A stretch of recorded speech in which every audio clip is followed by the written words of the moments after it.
All right, let's go ahead and get started. Hi, everybody. How was your long weekend? It was rainy, and I was trapped in my house with two little kids who had no way to get their energy out, so it was fine. Really? You have two small kids? Should I be calling the police, or? Oh, okay. Oh, come on. All right, so how many of y'all tried the code review? How many of you had any success at the code review? Yeah, here's my opinion of the code review. All right, this is the first time we've tried to use the Blackboard peer review tool. I will not be polite in my assessment. It is a pile of crap. So it's very difficult for me to use as an instructor because I'm able to put up assignments, but I'm not able to see what you all see. So it was impossible for me to test it ahead of time, which was really annoying. I ran into the lab and somebody was in there and I was like, please let me use your Blackboard account for a second so I can see what the hell just happened.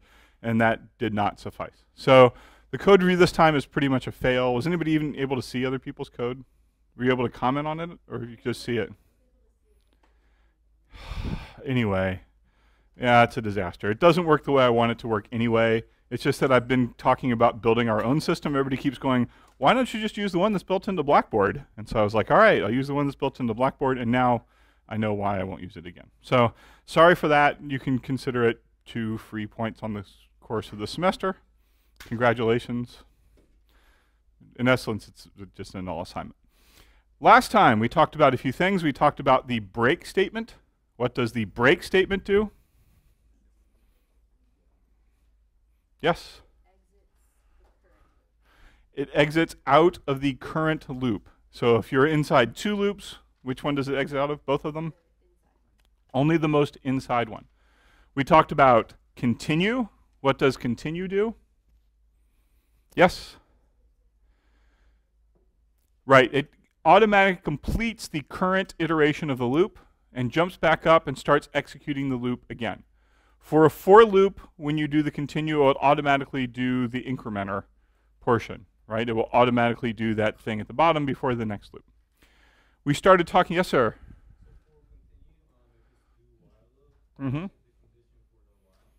Yep, if you do continue in the middle of a do-while loop, it will automatically jump down to the bottom while and then do it, keep going. It will stop, yes. If the Boolean condition is finished, it will stop. We talked about functions. What is a function? You can think of it as like a sub-algorithm. It's a way that we can come up with our own words to describe something that we're going to reuse over and over and over again. So that instead of having to retype the code in over and over again, we can just have something small that makes sense logically in terms of name and that we can repeatedly use when we need to. Okay? A function has to have input. How do we get input into a function?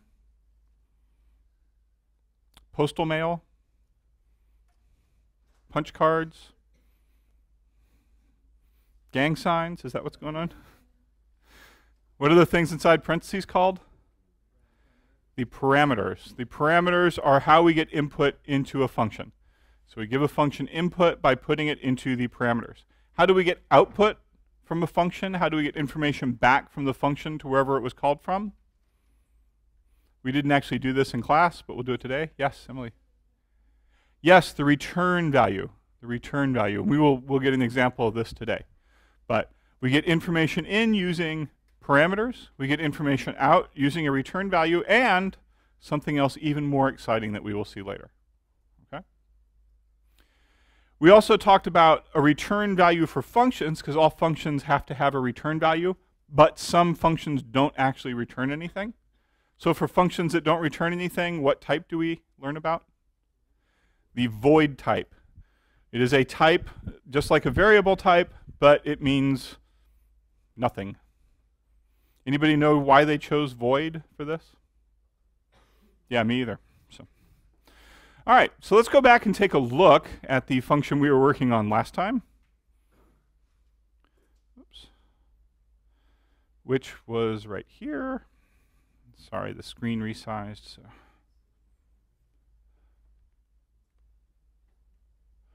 All right. So what we were doing was something pretty simple, right? We wanted to be able to print out a whole bunch of dashes. So in our output formatting, if we wanted to draw a line across the screen, we created this thing called print dashes, and we were able to give it a parameter, which was how many dashes in a row it had to print. When we built this function, we put this thing up at the top. What is this thing up at the top? This whole declaration up here? Yes, this is the function prototype. The point of having the function prototype is so that when the compiler runs, as it goes line by line, it can go, hey, I see a function prototype here. Down below, if I see something called print dashes that has an int argument, I know that I can trust that it's going to be declared something else, so I don't have to complain about it right away. It's just a warning to the compiler. Yes? No, in this case, print dashes is only going to print something. It's not doing any computation that it has to pass that information back. So it's a void type because it's not handing anything back to where, does that make sense? Like if we're going to, we'll do another one in a second and we'll see how we use the return type and we'll contrast the two. Yes, sir?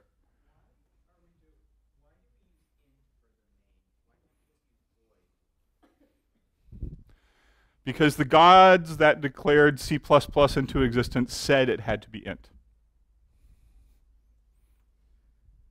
Or if you'd like the shorter answer, magic. So it's required now as part of the C++ standard. You used to be able to have void, but now you have an int. And I won't even tell you what the int does. It's actually used for things, but yeah, it's used for passing error codes back to the operating system. So. But we're not going to use it in this class. We'll just assume it's magic, okay? Everybody okay with it being magic for right now? So, all right. So we had this function prototype. The function prototype is a warning to the compiler saying, hey, there's a function coming. Don't be too upset when you're running along through the program and you see something called print dashes, all right? Because I promise you it's going to be there below. So we have the function prototype. The function prototype has what's called a formal parameter. A formal parameter. The formal parameter is just the type. It does not have a name. And then when we declare the function like we did down here, we declare the function. We have to match exactly the formal parameter. So a void print dash is same name int. But now we have the actual parameter, which is the parameter that has a name. Yes?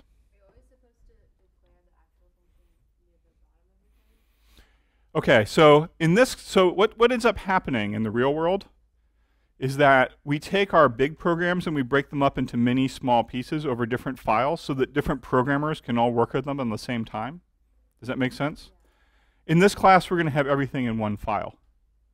Just because it's easier for us, it's easier for you to submit your code, it's easier for us to grade it. And then next semester, if you keep going in computer science, which I hope everyone will, you'll learn about how to split things up into multiple files. Does that make sense? So for right now, we're always going to have the function prototypes at the top, and we're going to have the function declarations after main. Okay? This is one of the simplifications we're using for this class. Do you not need to initialize So the question is this num dashes need to be initialized? And the answer is no, it does not. Because what happens is when this print dashes is called with some parameter, what happens is the value that's in here gets copied into there. So it's initialized when it's used. Now, there's some complexity surrounding this that I will address later, but for now all you need to know is that if it's there, it gets copied over. Yes?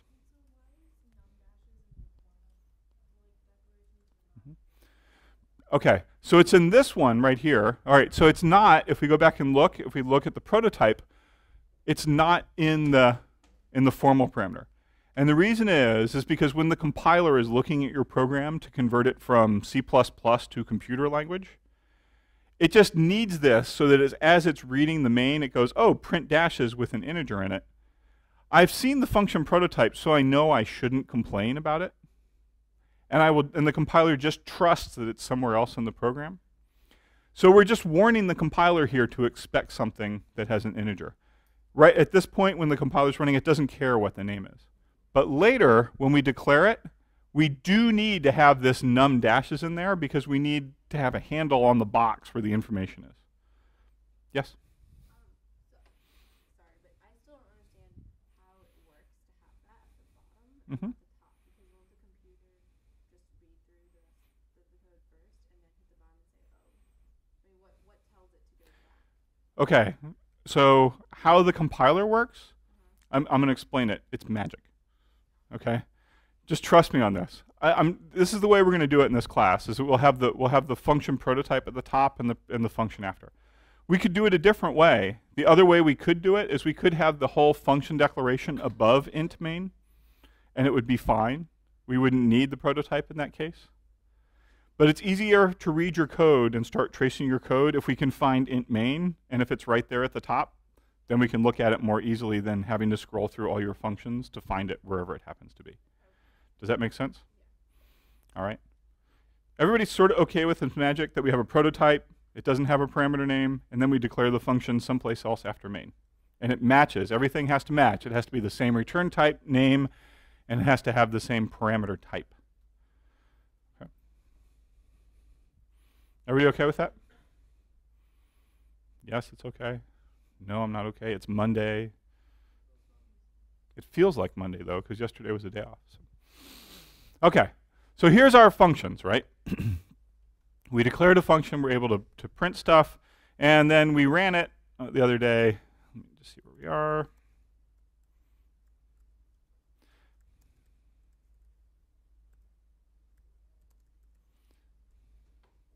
And if we run it, you can see it prints out a whole bunch of dashes. Right. Everybody sort of good with this so far? Everybody see how this works? Let me ask you all a question then. Why is print dashes have a void return type? Yeah? Sure, why not? Because we're not doing any computations that we need to pass back somewhere else. Does that make sense? Where it's called from. So let me give you an example. Let's write another function so that we can see how the return type works. Will that maybe help? Yes, sir.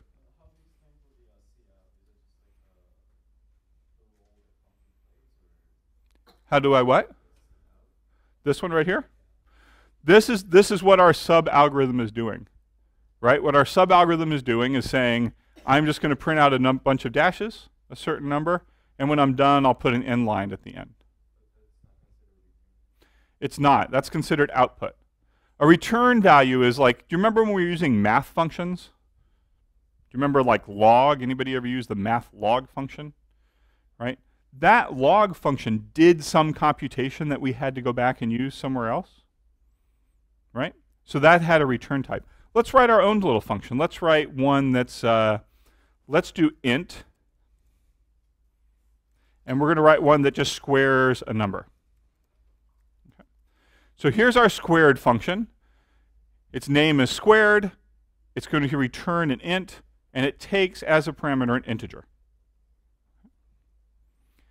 Everybody familiar with the concept of squaring? Right? Just multiply a number by itself.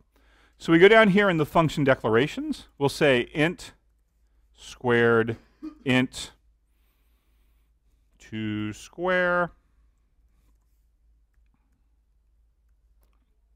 How do we square something?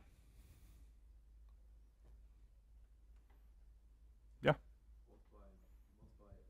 Multiply it by itself. 2 squared times 2 squared.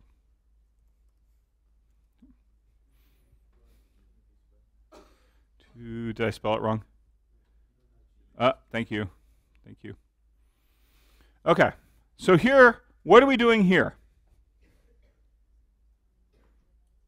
And we're squaring something, right? We're multiplying it by itself. Where does this result go? Nowhere, right? Because we did not store it anywhere.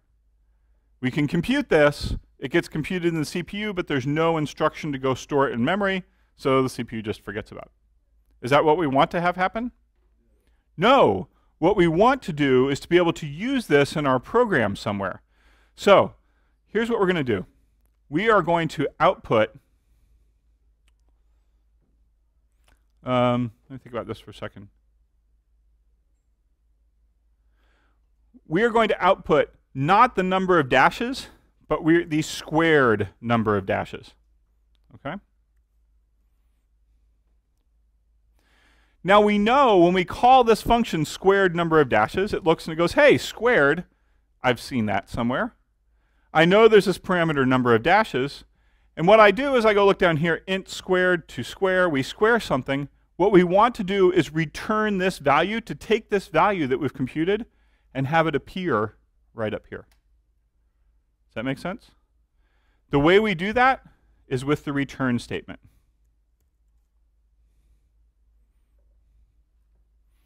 So let's just look at this code for a second, okay? Everybody sort of with me? We'll walk through it from the top. So here we are up at the top. The compiler comes along and it sees this thing void print dashes int, and it says, oh, I'm going to see a function called print dashes that takes an int later on, and I'm good with that. Then it goes, oh, int squared int. I'm going to see a function named squared somewhere. It returns an int. It takes an int. I'm OK with that. It runs along and says int main, OK. See out hello, no problem. Print dashes 160 goes, oh, print dashes. I need to look at the code for where that is. And where does it go for that? Down here, and it says print dashes int num dashes. It says, OK, this was 160. I will now put 160 into the box labeled num dashes, and I will go on my way. For int x equals 0, x less than squared num dashes. And it goes, ah, squared. I have to figure this thing out. Do you remember when we talked about precedence? Right? Math precedence. What comes first? Functions, right? Well, parentheses, but functions. So it goes, oh, I have to compute this function, squared number of dashes. Where does it find the code to run squared?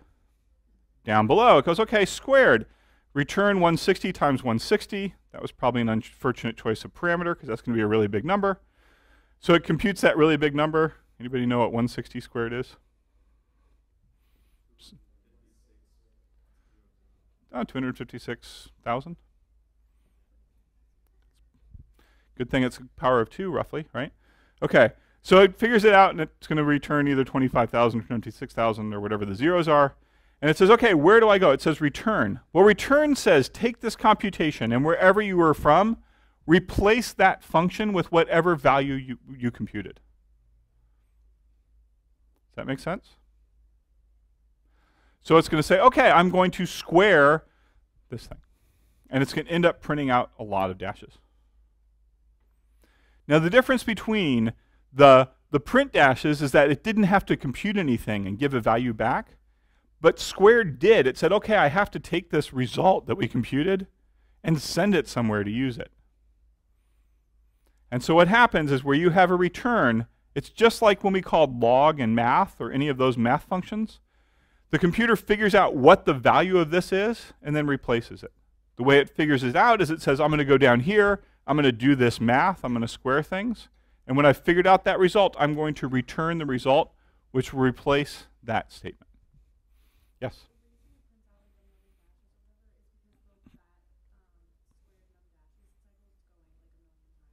Well, it's because I put 160 up here, which is way too many. So let's put some more. Let's replace some of these, OK? Yep. Here we're going to just make a little pyramid. How's that? OK.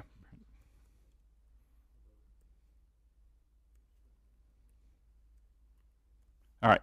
So here's what we're going to do is we're going to print dashes 1, 2, 3, 4, 5, 6. And how many dashes is this one going to print? How many is this one going to print?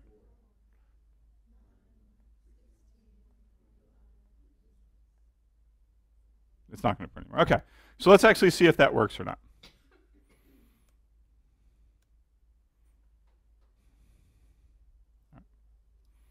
So that is why we have return values. That is why we have return values. Does that make sense? Yes? OK, the reason we use this return is so that we can do some computation elsewhere and have it show up where we need it. Everybody sort of good on that? No? Yes?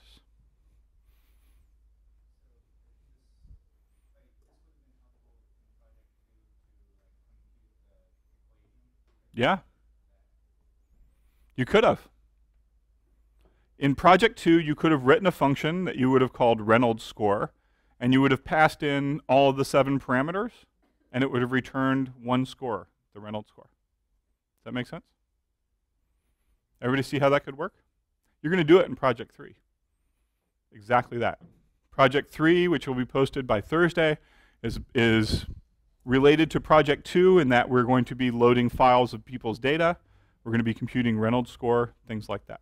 And we're going to do it using functions. Okay. Does that make sense? All right. Yes, sir.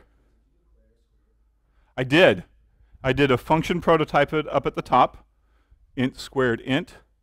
And then I declared, I created it, the whole function right down here. Int squared int 2 square, return squared 2 square times 2 square. Oh. Pretty easy stuff, sorry. Yeah? Yes. It does. It's just that for main, the operating system is the thing calling your program and is the thing getting the return value back. So the return value at the end of main is a way for the program to tell the operating system whether it worked or not. Have you ever had a program crash and a little box popped up and it said program error minus 4363 or some weird looking random number? No, nobody's ever had that happen? Anyway, it happened to me this weekend. I was trying to fix my mom's computer. Her Microsoft Outlook crashed. When it crashed, it said program exited with code minus 4363, which is literally the code it said. And it was because the main part of that program returned the error code. And the operating system was able to say, hey, something went wrong. Here's what got returned. That's what we use it for. Now, in this class, we don't really care. We're just always going to return 0. But typically, in main, if something goes wrong, you return a negative number. Or sometimes a positive number. It just depends. Okay. Everybody good with functions? I don't believe you, but let's take a break for a minute. Stand up, wiggle, shake, stretch.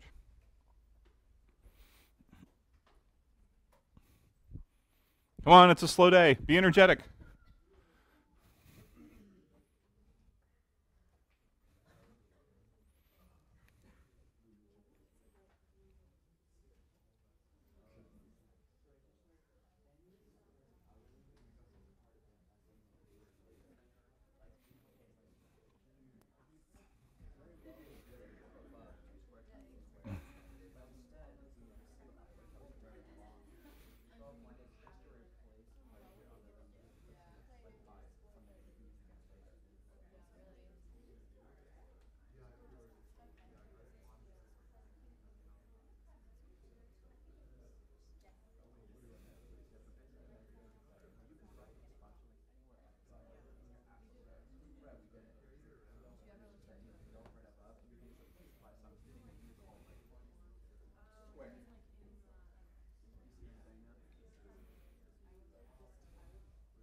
All right, welcome back from your 1-minute vacation. Did anybody come up with any questions during that time?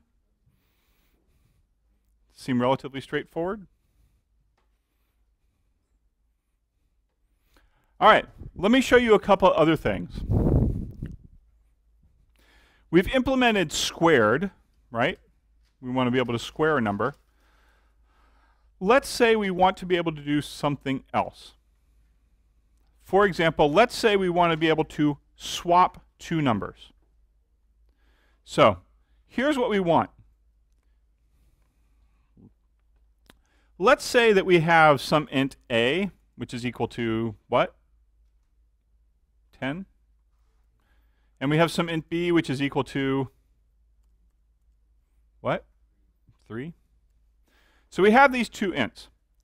And what we want to do is we can print some stuff out, right? We can say hello, and we can print dashes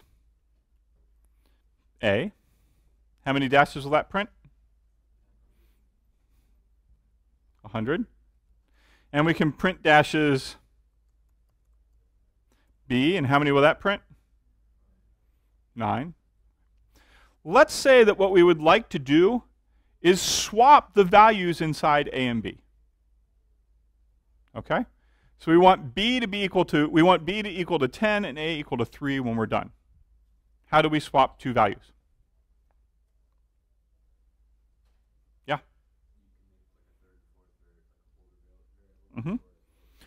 Okay.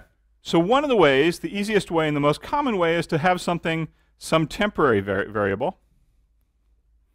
And we can say something like temp equals A equals B equals temp. Right? And what happens is we take this box temp, we put the value A in from it, we take the value from B and put it into A. At this point, both A and B have the same value. And then we say B equals temp, which held the thing that was originally in A, and we're done. We've swapped values. So let's try this again. If we do print A and B, after this we will see they should look symmetric, right?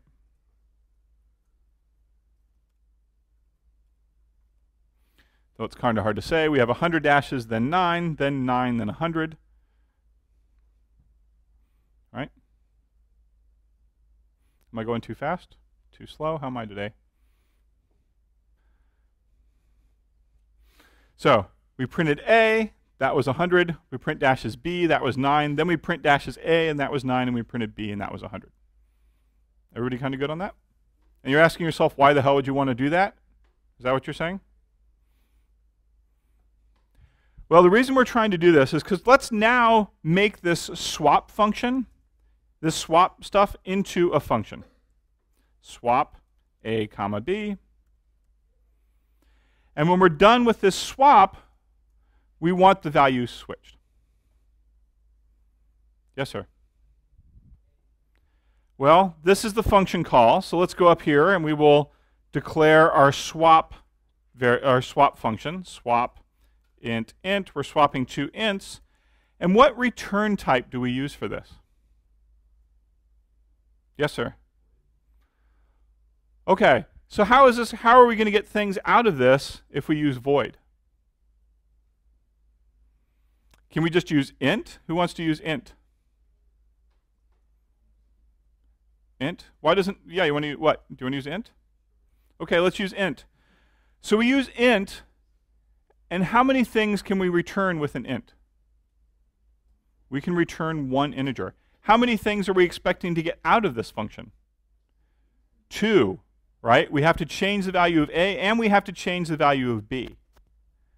So we can't just we can't get things back with just one int. Do y'all see the problem that I'm getting at here? Is that when you use a return value, you can return only one thing. But some computations we want use more than one thing. They return more than one thing. They might return 2 things or 3 things or 10 things or 100 things. And it becomes problematic. So if we want to return more than one thing, we have a problem. Now, as a complete aside, not in C++, but some languages allow you to do this, where you can return more than one thing. C++ is not one of those languages. Okay? We cannot do that in C++. So here's what we're going to do. We are going to use what are called reference parameters. You know things are reference parameters because they have an ampersand by their type, between their type and their name.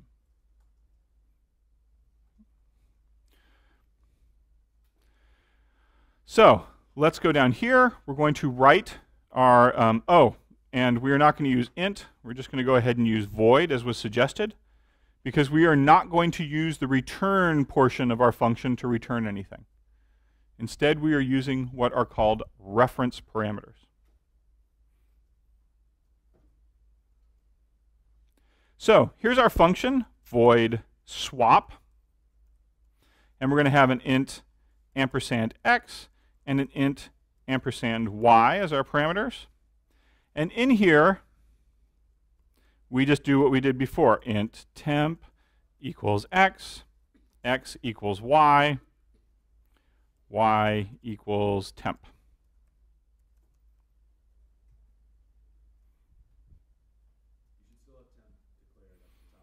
Nope. Nope, we do not have to declare temp up at the top. So, a couple of things about this. This looks a little bit baffling, doesn't it? Because we're not actually returning anything. Let's go back up here and just see if this works at all. Okay, do you see what we're doing? We have swap. We're taking int ampersand x, int ampersand y. If you see the ampersand, they are what kind of parameters? Reference parameters. And if they have no ampersand, they are called value parameters. If there's an ampersand, they're a reference parameter. If there is no ampersand, they are a value parameter. So let's actually take a look and see if this works. Swap a and b. And I'm going to make a little bit less because it's too big. Let's make it 7 and b equal to 3. So if this works, we'll see, so it'll print out hello. It'll print dash as a, which is 7 squared. It'll do 49. It'll do b, which is 3 squared, which is 9. Then it will swap the values. And so if it swaps correctly, we'll see this one print out 7, and this one, once again, print out 7 squared. What is that, like 63? 49? That brain cell just died. You saw it work earlier, and then it died. So, all right. So let's see if this works at all. We will compile it. It compiles without error. We will run it. And we see 49 dashes, we see 9 dashes, and we see 49 dashes. Yes? Yes, I can. Sure. Sure. Want to step through this? So, here's our memory. Here's x. Here's y. Okay? If x is originally 6 and y is 10, for example, what do you want to do? If we set x equal to y, then both are 10, right? Because we overwrite it. Does that make sense for the swap? So here's what we do. We take temp, we copy one of these values into temp, right? Step 1. Step 2 is to copy the other value this way, so they're the same. And step 3 is to copy this value here. Okay, does that make sense? So that's why we are swapping things, and that's how we're swapping things. Actually, that's not why we're swapping things. We're swapping things because it is the simplest example I could think of where we had to have 2 things returned, and we can't do that. Yeah, if you want. All right, I'm not going to try and make a face.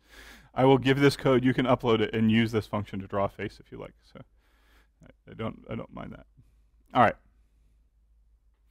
Now what happened here, right? What happened here? Here up in our function, right, we called output swap a and b, and down here we did this swap a and b. But we never returned anything. We didn't set a and b equal to anything up here, did we? We just did swap a and b. Let me tell you something about reference parameters. Reference parameters are magic. And they are magic because if you do something to a reference parameter, it changes the value back where it was called from. Does that make sense? So up here we copied a, and we have a was equal to something up here, right? A was equal to 7. We have this variable a, we put it into here. It was a reference parameter. Because it's a reference parameter, it got placed in or copied into down here. Anything that happens to this x in this function also happens to a back where it was called from by magic. Now that's different. For a value parameter, anything that happens down here does not change whatever the variable was in the original function. Yes, sir.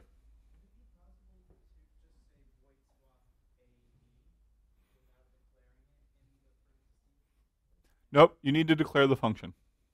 You can't just say that. So you can't just write a function that has some meaning to you because the computer is dumb and it doesn't understand English and it doesn't understand it's supposed to swap things. Does that answer your question?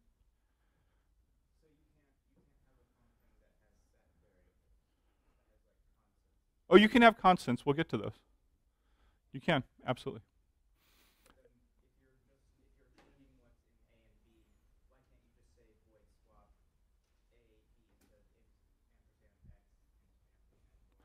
Because that's the way the language is specified. I don't quite understand your question and what you're getting at, but it's a pretty fixed language. That's the way it works. Any question?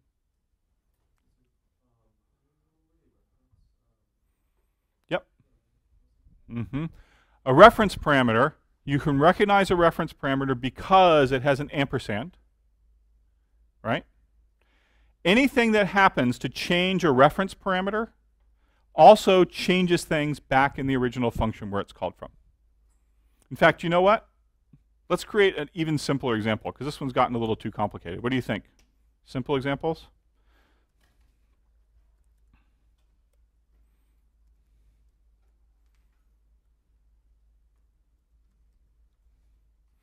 Okay, so here's our new function. I'm going to have void change. Here, let's do this. Add 5 int ampersand. Here's our function. We have a brand new program. We have a function. It's called add5, and it takes a reference parameter. Okay. Down here, we can say int x equals 12. Cout angle x, angle inline. Add 5 to x. And notice here there's no returns or equals. And we'll output x again. Now, I declared the function prototype, but I haven't declared the function. Void add 5 int ampersand. I just call it 5. I don't know why. I don't have a good variable name for that. Return 5 plus 5. Yes, sir. Sure. Do you want to use x up here? I was trying to make it less complicated because this x here is very different than that x up there. They both have the same name, but they're not the same thing. So, but we can do that. All right, so I dashed this out really quickly. Let's go back and look at it. Pound include IOStream using namespace standard magic we have. Void add 5 int ampersand. What is that? Function prototype. What type is it returning? Void means it returns nothing. Add 5 is its name. What does the name suggest it's going to do? And what does it take? A single reference parameter of type integer. Okay? So we go into the main, we say oh, x equals 12. What does this do? A single variable named with a value of cout x. What do you expect this to output? We do add 5 to x. What do we do here? We have to jump down to the function and look, and we says, okay, this x was 5. The value 5 gets copied into here, but it has an ampersand. And that means any changes, I screwed this up. Hang on a sec. Yeah, x plus equals 5. So, any changes we make to this down here also get reflected back to where it's called from. So anything, because it's a reference parameter, anything that happens down here also happens up there. We output x, we return 0. Okay, now down here we have void add 5 and it says int ampersand x. And I probably shouldn't have changed it because it's confusing. This x is not the same as that x. Okay?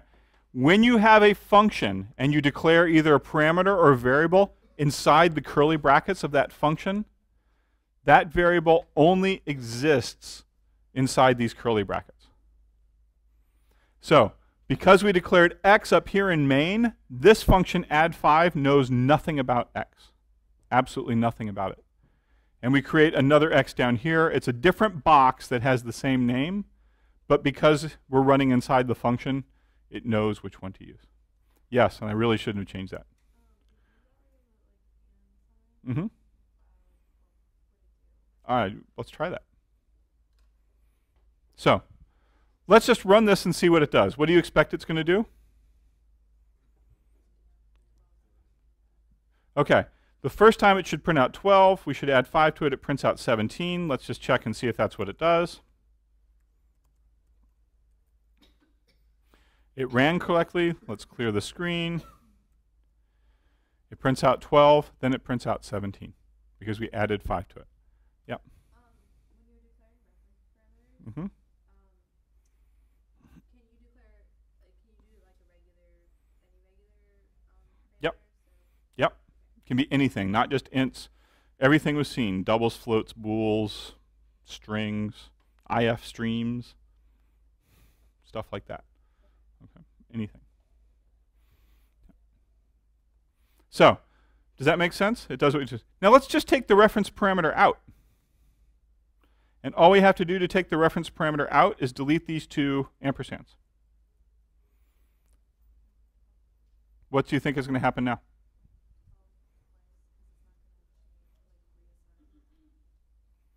Yep. Okay, everybody sort of see what's going on here?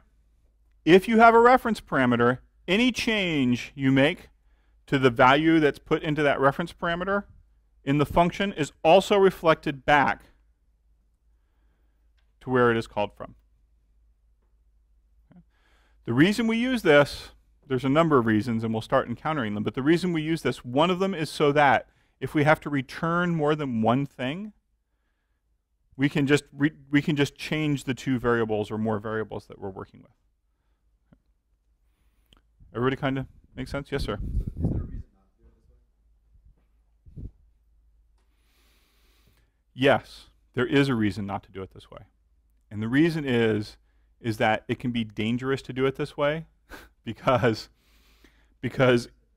if you have a reference parameter when you're not expecting one, like if you're working on a very big project with other people or just a very large project for yourself and you get confused about whether something is a reference parameter or a value parameter, you have strange effects that happen, okay? I'm going to tell you a story that I learned out of my own bad experience. For my master's thesis in grad school, I wrote a big simulation in C++. And it was a simulation of a networking protocol. And it was like this giant switch statement, like literally it was like one switch statement that was like 3,000 lines that had all the cases for the different protocol. And then inside each of those there was a little switch, and inside those switches sometimes there were other switches, sometimes there were function calls. And what would happen is that like there'd be function calls within function calls about 15 or 20 deep. And I forgot in one place to put the ampersand. I forgot that I meant to have a reference parameter, and I used a value parameter instead. And my code would run, and the output would just be wrong. And I was like, what is doing? And it would run, it would be wrong. And I started doing, you all put in debugging statements? So I put in debugging statements in different places, and it looked to me like the value was just randomly changing halfway through the program. It took me 20 hours to debug it over 2 days. It took me literally forever. I started one morning at 9. I was in the lab till like 1. I was pulling my hair out, printing stuff out. I thought I had a different error that causes a similar problem, and I was going crazy trying to find it. It just couldn't find it. And so I started tracing literally every single step through the program. It took me about 4 hours. And I saw it switch, and I was like, oh, I forgot the ampersand. And I went in and I typed 1 ampersand in the function prototype and 1 ampersand in the actual declaration, and my program ran correctly. And it took me 20 hours to fix that one bug. So frustrating. I'm still, to this day, I still get worked up about it. I don't know if you can tell. It just drove me crazy. Anyway, so the danger in like always using reference parameters is that you have to be very careful when you use parameters to make sure you use the right one, because otherwise what will happen is you will have these really hard to catch bugs. Okay, that's my warning. I'm going to show you a couple of things that are a little bit weird, but which we can use. Okay. Yes, sir? We could use a return for this. We absolutely could. The whole point of this was just to demonstrate how reference parameters work. There's absolutely no reason we could not use a return instead. Okay? We have our choice. For this, because we're only returning one value, we can reuse a return statement. If we had to return two values, could we use a return statement? We cannot, because we can only return one thing. So the reference value works as a return. It sort of works as a return because any changes you make affect where it was called from. When it's done, the things are magically copied back. And I'm not going to tell you how yet. We'll learn that later this semester. We'll actually sort of see how these things work. But for right now, I just want you to know that they are doing that. Okay. Yes? So we have void add 5. We could also have like something we call int ret add 5, right? And this just takes an integer.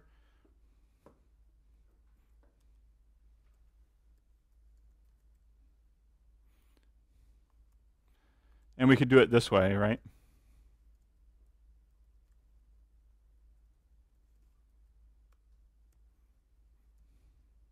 So here's what we do. We set x equal 12. We see out x. We add 5, right? We see out x. We use the return value, and if we use the return value, we actually have to use the equal sign, and that should be an x. Sorry, I don't know why that's a c. I started typing c out, and I haven't declared the other one yet either. But the idea is that you can do it just different ways, right? And I can show you some absolutely horrible things that will make you crazy if you want.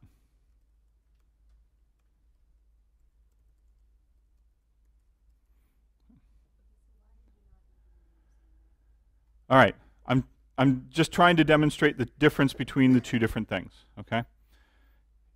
The question I received was, here in add 5, there was only one parameter. There was only one thing to return. So could we use a return value for that? Yes.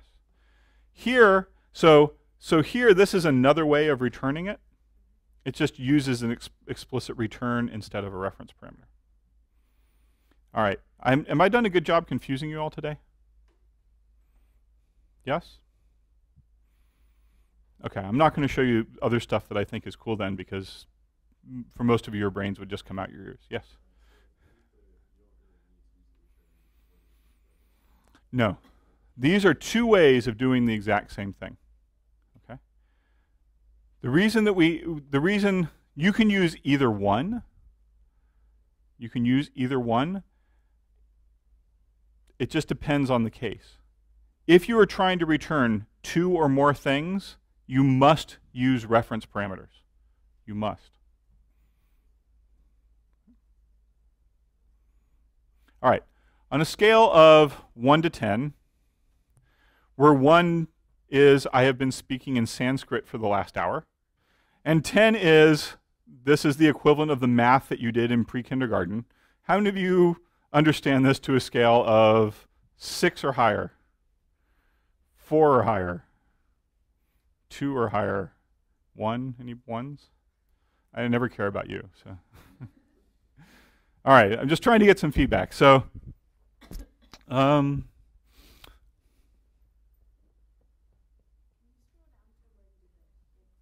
yep. So here's the difference between these two, right? For add 5 with a reference parameter, we just change the value, and it works. Because the value is a reference parameter, it gets copied back. For ret add 5, because we're returning it, we actually have to explicitly return what we want to get passed back. But again, those x's can be other variables. Sure. Yep. And here we can do the same punctuation, the same calculation actually. I can even write it the same way. Yeah, okay, but the x doesn't need to be an x, right? Nope. It can be anything. And I should never have made it x in the first place. I apologize for that. All right.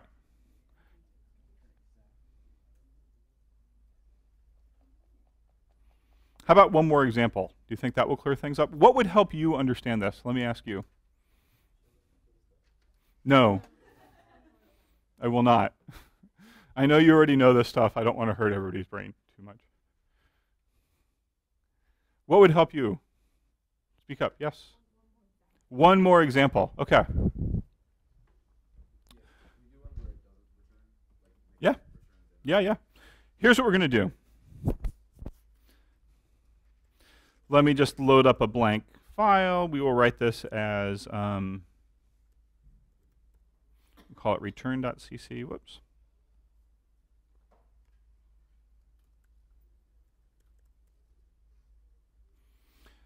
Oh, come on now.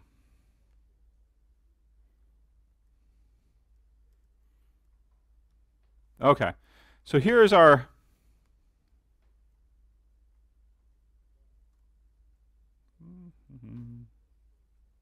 yes.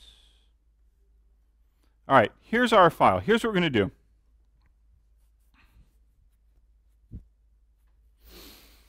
Let's say, for example, that we want to do a lot of integer division.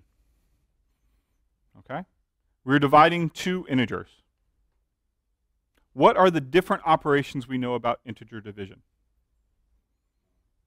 Mod and divide. Okay? So let's say we're doing a lot of that. Now, we could just use the operators directly, but that would be too easy and we want to do things the hard way. Okay? So we're going to write some functions that will allow us to figure out what the division is and what the remainder is. Okay? Is that good? So let's say we have two values, 22, a equals 22, and int b equals 7, since we like working with things that approximate pi. And what we'd like to have is we'd like to have an int remainder, and we'd like to have an int quotient.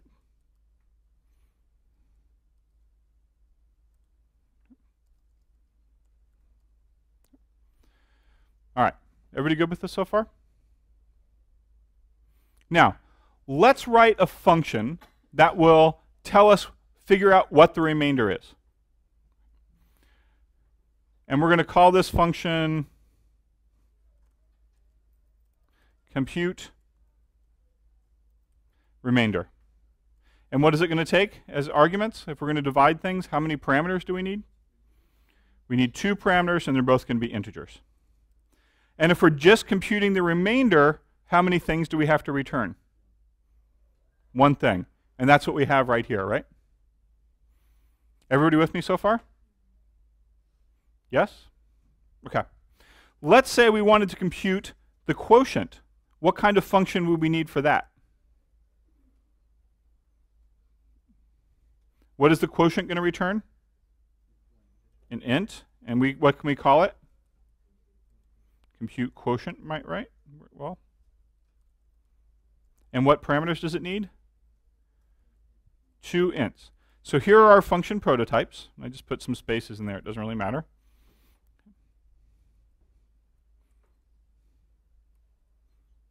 Great.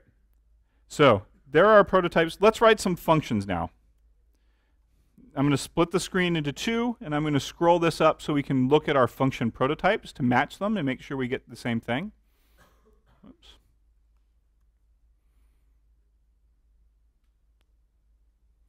Okay, so here's our function declaration, if I had the right screen.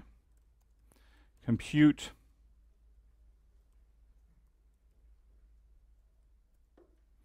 did I spell that? Remainder. And it's going to take int x and int y.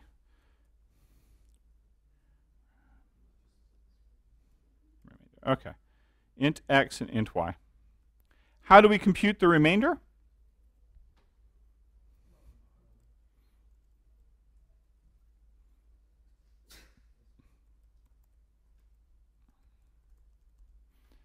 How do we do this? X mod y.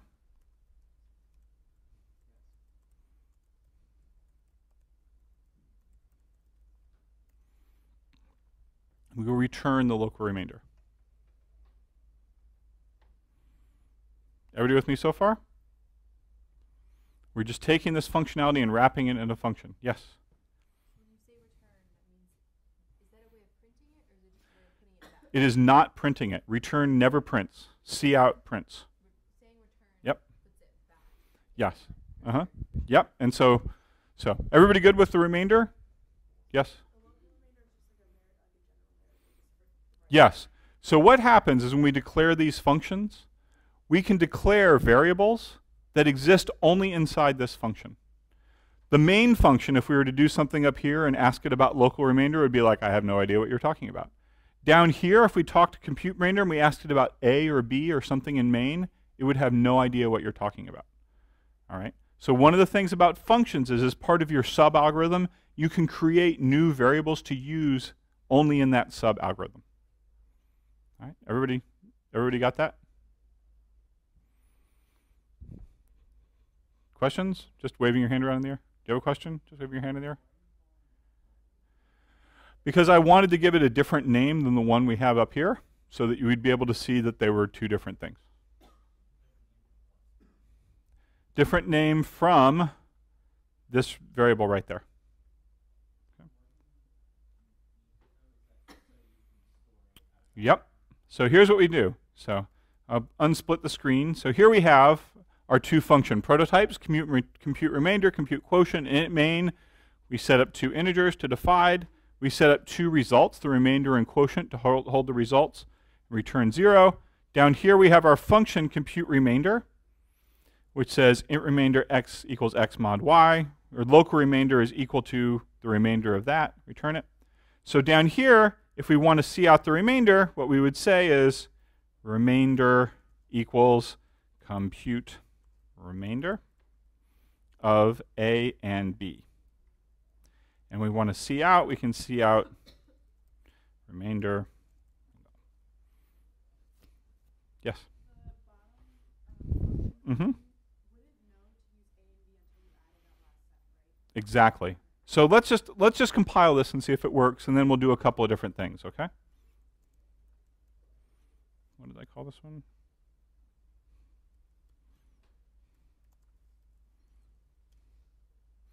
All right, so it compiles correctly, and if we run it, what do you expect the answer is going to be? If we step through this, what do we expect the answer is going to be? Let's try it and see. Where do we start tracing code whenever we start? Int main. We go down, what's the first thing that we find? We declare an integer, what's its name? And its initial value. We declare an integer named with a value of, gosh, you're doing it with your eyes closed, you're good. Okay. We declare an integer named remainder, it's 0, an integer quotient, it's 0. Remainder equals compute remainder AB. Ah, compute remainder, where the heck do we get this from? Well, we saw it up at the top, and we can just jump down below, and it says A. What do we do with this A? It gets copied into X. It's a value parameter, it gets copied into X. B is what kind of parameter? And it gets copied into, okay.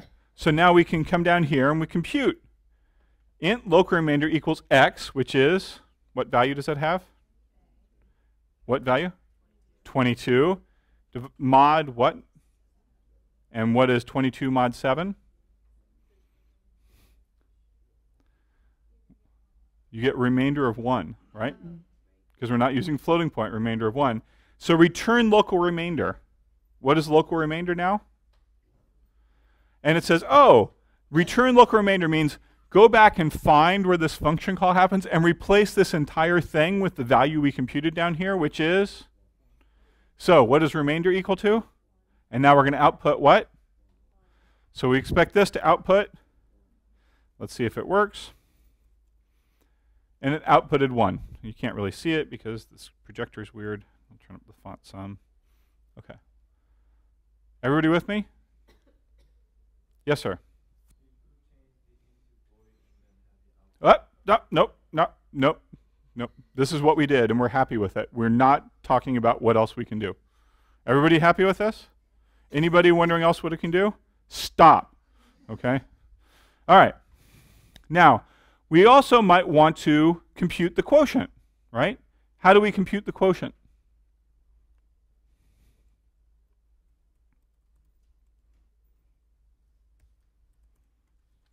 Any guesses? Compute quotient. And how does this function look? Does it look very similar to what we just did? How many of y'all think it's going to be similar? It's going to be very similar, okay? We will copy all of this, and I will just make a couple of quick changes.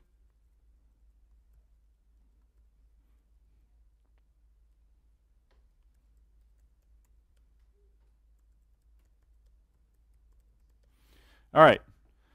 So I changed remainder to quotient, and I changed mod to div, and now we are computing the quotient. Yes, sir. No, but it actually doesn't hurt to have it there. Doesn't matter.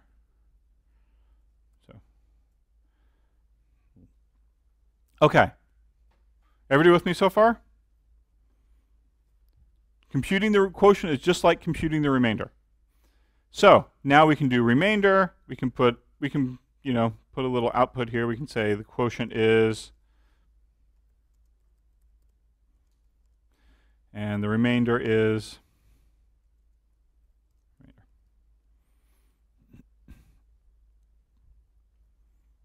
Yes. Yeah, thank you. All right. And this shouldn't be indented too much. I should have caught that before. All right. Everybody good? Why are we able to use return types with this? Because we're only computing one result, right? We're only computing one result. Yes? So, what should this print out now?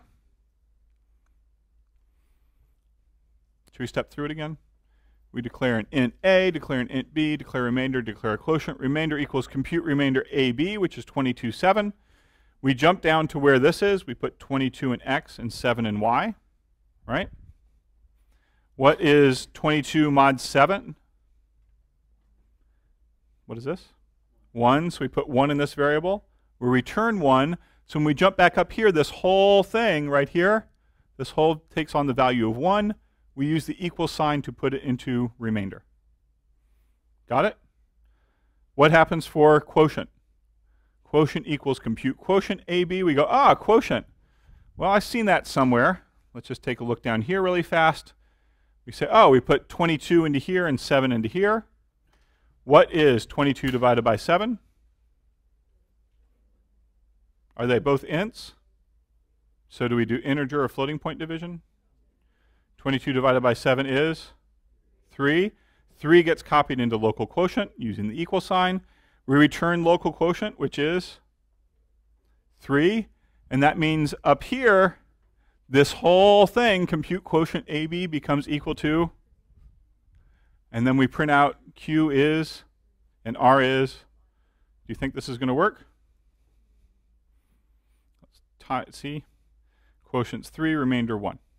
We're happy. Everybody kind of see what we're doing with return values here? Okay. Now what we want to do is we want to, in one function, compute both the quotient and the remainder and return them at once. Okay? So instead of just having one function, instead of having one function for each of remainder and quotient, we want to do it in one function. How many things does this function have to return? 2. Can we return 2 things using the return statement? No, we cannot. Therefore, we have to use something else. What do we have to use? Reference parameters. So let's go up here. We're going to come up with a new A and B just so we can see that they're slightly different. So down here, let's set A equal to 36 and B equal to 5. So we've reset these. And now we want one function that will automatically compute and return everything. What inputs does this function need? Which are going to be A and B. And what things does it need to put output into? Quotient and remainder. Okay, so here's what we're going to do. We're going to write a function. It's called void. And what would you like to call this one? We'll call it compute all. And here's what it's going to take. It's going to take an integer reference parameter, and an integer reference parameter. And you're saying to yourself, Clay, why are there 4 different things? Is that what you're saying? Did I mess something up? Okay. You're saying, why are there 4 different things? Here's what's going to happen. These 2 are going to be the things that we input. Do we want our inputs to be changed? These 2 are going to be the things that we use essentially as return, is to get data back out. Okay. Yes, what was your question? Sorry, I didn't mean to interrupt you. Oh, well, thank you. Sorry about that. All right. Yes? How does the computer know that you're going to use the second two? It doesn't. We have to define the function in a way that makes sense. Okay? So I'm going to split the screen in 2 so that I can leave that function prototype up there and go down here and build the other one. We say void compute all. And here's what we're going to have. We're going to have some int x, some int y. We're going to have some int that's a reference parameter we're going to call q. What do you think q might stand for? Absolutely. And we're going to have some reference parameter here we call r, which stands for, yep. Now down here, here's what all we have to do. We say q, which is the quotient, is equal to what? X divided by y. Oops. And r is x mod y. And that is it. That is it. Because what's going to happen is any changes that are made to q, because q is a reference parameter, will reflect back into the main program. Any changes that are made to r, because it is a reference parameter, will reflect back into the main program. So down here now, given that we have a new a and b, if we say compute all, and then we say a, comma, b, comma, quotient, remainder, and then we just grab this print line, whoops, and copy it down here. We should be good.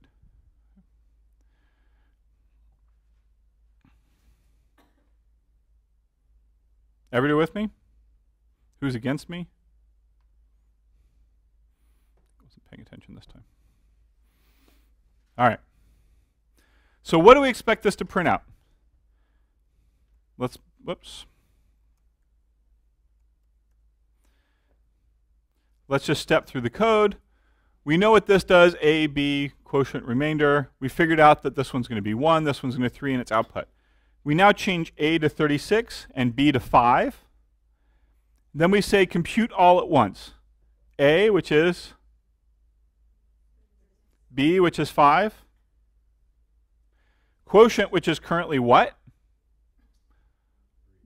3, because we did it up here, and remainder, which is, because they preserve the values that they had before, and we say compute all AB. All right, we jump down to that function, we say, aha, compute all AB. X gets to be 36, Y gets to be 5, Q gets to be 3, because it's currently 3, and R is currently 1. But now we do some calculations. Q equals X divided by Y. What is 36 divided by 5? 7 with a remainder of 7 with a remainder of 1. So Q should now be 7, R should be 1. R didn't really change that much, sorry about that. And if we print it out, if we run it and print it out again, you can see that Q is now 7 and R is 1 because these things were reference parameters. And because any changes that happen to a reference parameter also get reflected back to the main program.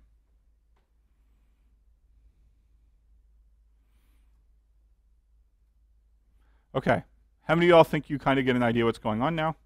How many of you would rather be set on fire than ever sit through this lecture again? I don't know, being set on fire is pretty bad. All right. Questions? Yes? So if in the compute all, Uh-huh. you would have set a equals something, it wouldn't have changed, right? No. You want to do that? Yeah. Sure. So down here, let's change a equal to something. What do you want it to be? 24.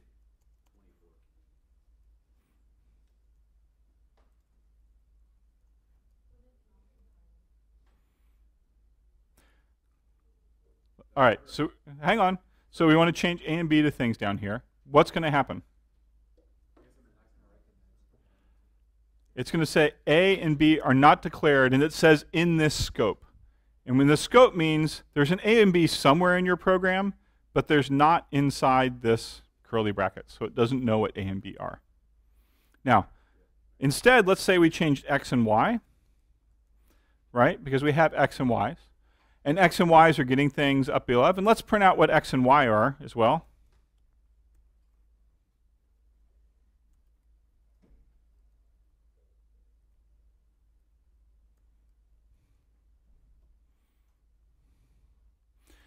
And we'll see if X and Y changed. Also, let's make this like 7, so we get a different remainder. Okay. All right.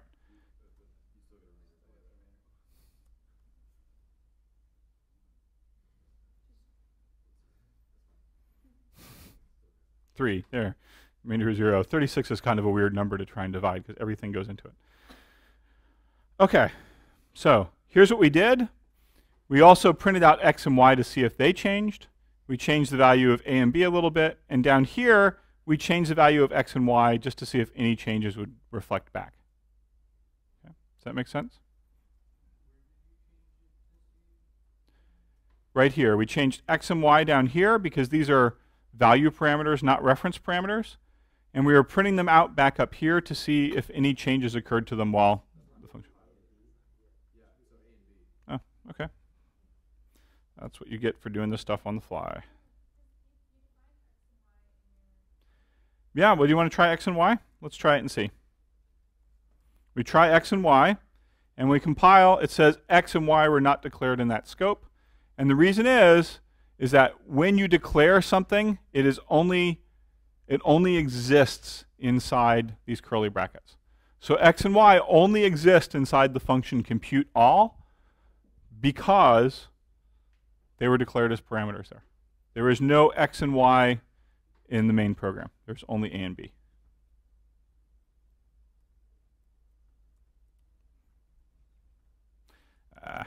A and A, B and B. We'll compile them. We'll run it. So we can see that in compute all, the quotient and remainder changed, but X and Y did not change, even though we explicitly tried to change them in the function. Yeah, you want to try that really fast? Okay, everybody see that they didn't change? Do you want to see them change now? It'll be like magic. It'll be probably the least exciting thing you see most of the day. Here, we're just only going to change X. How's that? We're not going to change it. So I add a reference parameter there. You know what happens if I try to compile it now? I get an error because it says that it couldn't match up the parameters exactly. So I'll put another reference parameter down here. I will save it.